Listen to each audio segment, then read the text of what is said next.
नसीम भाई, आज पूरा दिन मैंने देखा कि बाबर की कप्तानी को डिस्कस किया जा रहा था। एक सवाल ऐसी जहन में आया, मैंने कहा आपसे पूछूं कि कप्तान चेंज हो सकता है? जैसे हम वाइस कैप्टन चेंज कर देते हैं, तो क्या ऐसे अभी इस वर्ल्ड कप के अंदर ही ऐसा हो सकता है कि भाई कप्तान भी चेंज हो जाए? नहीं, बिल्कुल हो सकता है। पाकिस्तान क्रिकेट टीम की मैनेजमेंट का डिसीजन है। पाकिस्तान क्रिकेट बोर्ड के मैनेजमेंट कमेटी के सरबरा ज़का अशरफ साहब को ये इस्तेकाक हासिल है कि अगर वो कप्तान चेंज करना चाहें तो वो कर सकते हैं। पाकिस्तान के कप्तान हैं, आप पाकिस्तान के ही खिलाड़ी को कप्तान लगा रहे हैं ना, आप किसी और मुल्क के कप्तान तो नहीं लगा रहे हैं। तो ये चेंज तो हो सकते हैं, लेकिन आमतौर पे वर्ल्ड कप में ऐसा होता नहीं है। और ये बड़ी बड़ी परफॉर्मेंसेस के बाद मुझे याद है 2003 वर्ल्ड कप में जब पाकिस्तान क्रिकेट टीम हारी थी तो उस वक्त पूरी टीम बदल दी थी। राशिद लतीफ़ साहब को चेयरमैन सिलेक्शन कमेटी लगाया गया, कैप्टन लगाया गया था, और आमिर सुहेल उस वक्त चेयरमैन सिलेक्शन कमेटी लगे थे। मोहम्मद हफीज़, कई सारे प्लेयर्स का वहाँ पे जो है वो कम बैक हुआ था। फिर 2007 में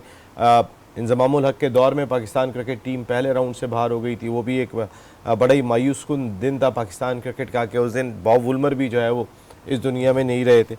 तो हमारी परफॉर्मेंसेस ख़राब हुई हैं, वो तो दो मैचेस के बाद ही आ गए थे। उन टूर्नामेंट में ज़्यादा हमें खेलने का मौका ही नहीं मिला था, लेकिन यहाँ पे हमें बहुत मैचेस खेलने को मिले। यहाँ हमें बाबर की कैप्टनशिप को बहुत जज करने का मौका मिला। आज वाकई में सब सरप्राइज थे।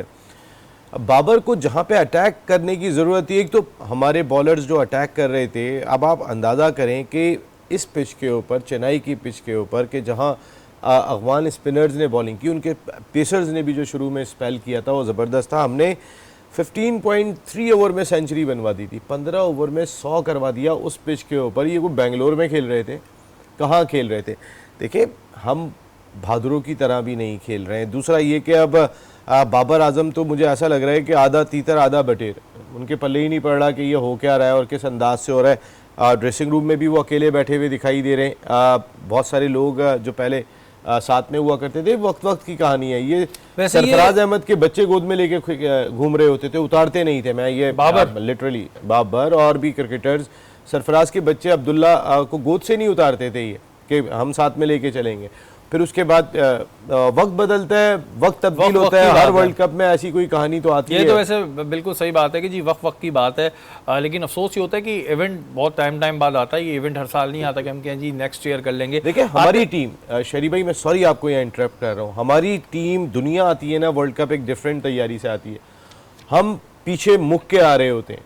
हमारे आपस के अंदर जो है ना, वो जो हम कहते हैं ना हर वर्ल्ड कप के बाद रीबिल्ड प्रोसेस शुरू हो गया है, वो रीबिल्ड प्रोसेस बड़ा अच्छा शुरू होता है, लेकिन जब वर्ल्ड कप आता है तो वो रीबिल्ड प्रोसेस उससे पहले ख़त्म हो चुका होता है, उससे पहले ख़त्म हो जाता है। आतिफ, हम अपनी डिस्कशन कर रहे थे, हमने एशिया कप में भी की, हम अभी भी कर रहे थे इसको लाएं, अच्छा नहीं इसको हटा दें, इसको लाएं। अब सब ट्राई हो गए, अब किसको लाएं? देखिए, अब तो जो है टीम वही जो गई हुई है वही खेल सकते हैं अब। लेकिन जो बाबर की जैसे बात की इन्होंने कप्तानी की, तो मैं हैरान हूँ कि बाबर को कप्तानी तो बिल्कुल भी नहीं आ रही। वो उसको समझ ही नहीं आ रहा है ग्राउंड में वो करे क्या है, ना उसको डिसीजन लेना आ रहा है, ना वो समझ पा रहा है बॉलर को, ना बॉलर से बात कर रहा है। कोई भी कप्तान होता है वो मोस्टली मिड ऑफ या मिड ऑन पर होता है कि ताकि कोई अगर बॉलर मिस्टेक कर रहा है तो वो उसको बताए, उसको उससे बात करे। अगर आपका शुरू 4 मैच हो गए, 5 मैच, उसमें आप देखें 4 मैचों में कि कोई भी बॉलर आपके नए बॉल पे आउट करके नहीं दे रहा, तो इट मीन्स कुछ तो प्रॉब्लम है। बॉलर से बात करें ड्यूरिंग द मैच, आप बॉलर आपके साथ खड़ा होता है, आप उससे बात कर सकते हैं कि यार इस तरह ऐसे बॉल करो। अब जिस पिच पे स्पिन ट्रैक हो वहाँ पर फास्ट बॉलर ज़्यादा मुश्किल होता है क्योंकि उसका बॉल अनइवन रहता है थोड़ा। आप डंडों में तो बॉल करें, आज आपने मैच में बॉलिंग जो की है वो तो रन रोकने वाली तो थी नहीं, मेरे ख्याल से रन देने वाली बॉलिंग थी कि आप रन दिलवा रहे थे मुझे जो लग रहा है। क्योंकि ये तो किसी भी बच्चे को ही पता है कि अगर मुझे कट लग रहा है या मुझे यहाँ से बॉल लग रहा है तो वो बीच में आएगा।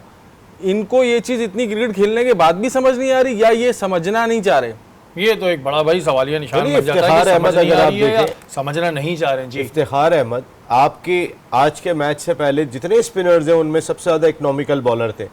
आज आप ये देख चुके थे कि नबी ने बॉलिंग बहुत अच्छी की है, इसके बावजूद आप इफ्तिखार को लेके नहीं आए, आप अपने स्पिनर्स को जो ट्राई करते रहे। Babar out of the box सोचते ही नहीं है।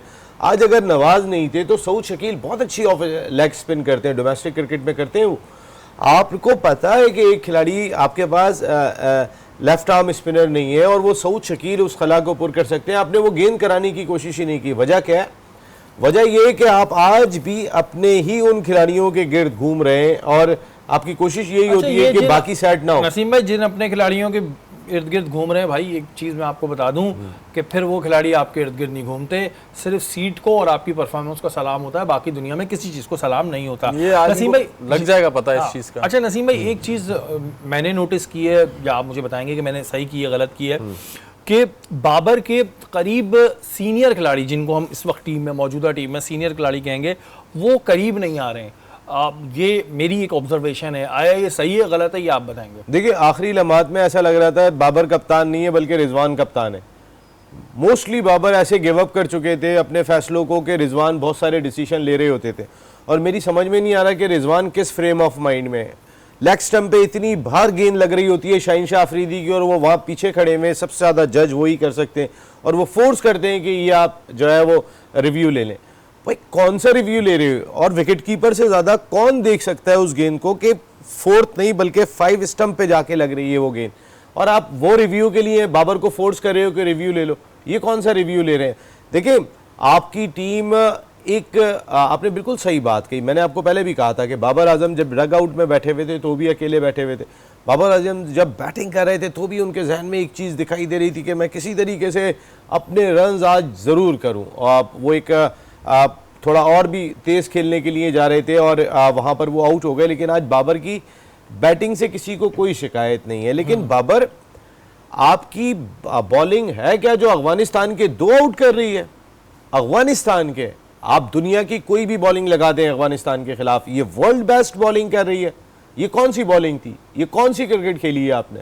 ये बड़े क्वेश्चन मार्क है। अच्छा, आप अंदर ही नहीं गेंद कर रहे हो। ग्राउंड में भी 2-3 दफा मैंने देखा कि जब कैमरा बाबर पे गया तो बाबर फील्डिंग में भी किसी सोच में खड़े हैं, गहरी सोच में, मतलब ऐसा लग रहा है कि प्रेजेंट नहीं है मैच के अंदर इस वक्त, वो मैच में प्रेजेंट नहीं है, उनका दिमाग कहीं और ही चल रहा है।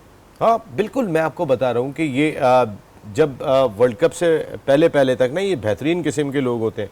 वर्ल्ड कप में जाके फिर वो जो ग्रुप होता है वो टूटता है, फिर उसके बाद कोई नई तैयारियां होती हुई दिखाई देती है।